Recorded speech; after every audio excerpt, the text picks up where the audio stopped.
मौल्यवान काय असं विचारलं तर आपण सोनं हिरे मोती असं काहीतरी सांगू, मात्र आचार्य चाणक्य यांनी जगातील अशा 4 मौल्यवान गोष्टी सांगितल्यात की त्यापेक्षा दुसरं काहीच मौल्यवान नाही आणि फक्त या 4 गोष्टींमुळे कोणत्याही सामान्य माणसाला भरपूर सुख मिळेल.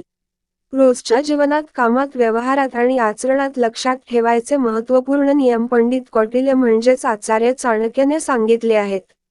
चाणक्य यांना राजकारणातील पंडित म्हटलं जातं.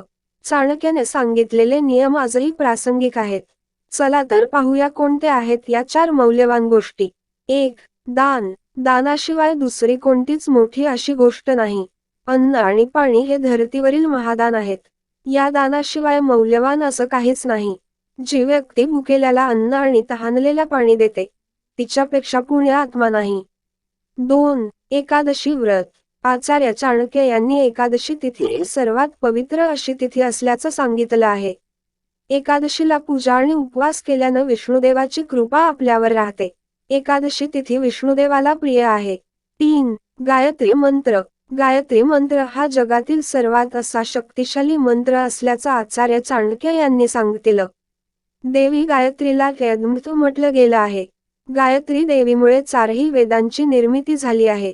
4. आई. धरतीवर आईपेक्षा मोठं कोणीच नाही, असं सांगितलं आहे. आईपेक्षा ना कोणता देव मोठा, ना कोणतं तीर्थ आणि ना कोणता गुरु. आईची सेवा करणाऱ्या व्यक्तीला जगातील कोणत्याच तीर्थाची गरज नाही.